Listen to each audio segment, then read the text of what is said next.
காப்பாற்றி கொடுக்கணும். என்னோட மக்களுக்கு நான் சேவை செய்ய உண்மையாக தடையில்லாத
ஒரு சமுத்திரம் எல்லாரும் பண்ணாருங்களா அவரு ஒரே விஷயம் எல்லாரும் பார்த்துருங்களா சொல்லுங்க.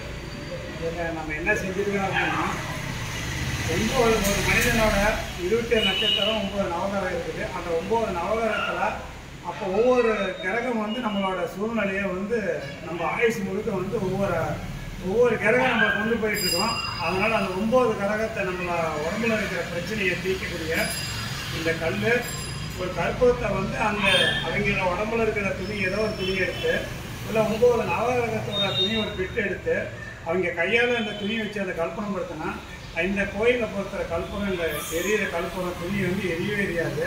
அந்தோட சக்தியை நமக்கு இறைவன் 15 சிதனை கொடுத்துருக்காங்க. இது 108 நாள் நான் தவறு இருந்து இன்றைக்கி 107வது நாள். நாளைக்கு தான் நான் 108 நாள் ஒரு வேளை சாப்பாடு சாப்பிட்டு என் குருவை நான் இன்றைக்கி 31 ஆண்டு காலமாக நான் வாக்கு சொல்லிட்டு இருக்கிறேன். இந்த 31 ஆண்டு கால தவத்தில் எனக்கு ஒவ்வொரு அதிசயத்தை கொடுத்துருக்காங்க. ஒவ்வொரு மகான்னு என்னோட பேர் கரடி சித்தர். நான் எங்கே நின்று கூப்பிட்டாலும் அந்த கழுவு பறக்கும். அதேமாதிரி ஒவ்வொரு கோயிலில் நான் நின்னேன்னா அந்த கோயிலில் ஏதாவது ஒரு அதிசயம், ஒரு கவுளி வாக்கம், அதில் பூவில் இருக்கா, அந்த எலுமிச்சம்பழம் இருக்கா, இது மாதிரி ஒவ்வொரு அதிசயம் நடக்கும். அந்த மாதிரி நான் பல அதிசயத்தை செஞ்சுருக்கிறேன். இந்த வெற்றியோடு முருகனுக்கு நம்ம தொகுதியில் இருக்குது. அதனால் அந்த முருகனை இதை ஏற்கனவே ஒரு முறை பூஜை பண்ணிட்டு போனேன். அதுக்கடுத்து 2வது முறையும் இந்த கோயிலுக்கு வந்திருக்கேன். இன்றைக்கி செவ்வாய்க்கிழமை நாள், இன்றைக்கி 106வது நாள். நம்ம நாகாத்தம்மா புத்துக்கு 8:30 மணிக்கு பூஜை பண்ணி பால் மஞ்சள் குங்குமம் முட்டை வச்சு பூஜை பண்ணேன். இன்னைக்கு 107வது நாள் சேலை சமீபத்து அம்மாட்ட ஆணிக்கால் ஒன்று ஒரு பூஜை பண்ணிட்டேன். அடுத்தது 2வது சேலத்துக்கே கோட்டை மாறினா மிகப்பெரிய ஒரு சக்தி. அந்த அம்மாவோட 2வது முறை ஆணிக்கால் ஏறி நின்று அங்கேயே ஒரு பெண்ணுக்கு அந்த கோயிலோட தலைமை பூசாரியோட மனைவிக்கு இந்த சூரத்தை ஏற்றி பொத்திச்சு சொன்னேன். அதேமாரி இந்த கோயிலில் 3வது முறையாக இங்கேயும் ஆணிக்கால் மாதிரி ஏறி இந்த ஐயாவுக்கு இந்த வேட்டியை கல்பம் தெரியும். இந்த கல்பம் பாருங்கள் எதுவுமே எரியல, எந்த வெளியும் எரியாது. இதுதான் இங்கே இருக்கிற ஒரு அதிசயம். இதுமாரி நாளைக்கு திருவண்ணாமலையில் நடக்கும் 108வது நாள் விரதம். 7 இளநீரில் 1 லிட்டர் எண்ணெயில் விளக்கேறியும் எல்லா சிவராட்சிக்கும் தண்ணி கிடைக்கணும். உலகத்தில் தண்ணியே இருக்கக்கூடாதுன்னு 2016 தண்ணிக்காக தவறுக்கிற 1 லிட்டர் எண்ணெய் 1 லிட்டர் தண்ணியில் இது வரைக்கும் 69 வாரம் விளக்கேறி இருக்கிறேன். 2016 தொடர்ந்து விளக்கேறிட்டு இருக்கிறேன். இது மாதிரி பல அதிசயங்களை செஞ்சுட்டு வந்துருக்கிற தினம்.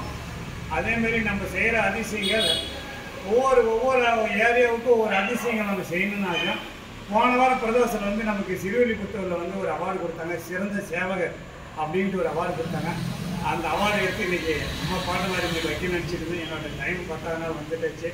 அடுத்தடுத்த மக்கள் செய்யணும். இது 9 நாள் இந்த துணி ஏன்னா இதோட கட் பண்ணி உங்கள் வீட்டில் போய் ஒரு கற்பூரத்தை போட்டு உங்கள் தலையை சுற்றி உங்கள் வீட்டை சுற்றிட்டு இந்த துணியை விட்டு இதோட கட் பண்ணி உங்கள் தலையை சுற்றி அதை எரிவிட்டு அப்படின்னா உங்கள் எவ்வளோ காலமாக நீங்கள் எவ்வளோ கரும வேணையை சுமந்தீங்களோ அந்த கரும வேணையை இப்போ நான் அந்த அக்கினி தீபத்தை முழுமை எடுத்துட்டேன். இந்த துணி எரிவிட்டீங்க அப்படின்னா உங்கள் வீட்டுக்கு பிடிச்சிக்கிற அந்த இது எல்லா கெட்ட கிரகங்களும் ஒழிஞ்சிடும். இன்னையிலிருந்து நீங்கள் சுபட்சமாக நாளாக ஒரு வாய்ப்பு உங்களுக்கு.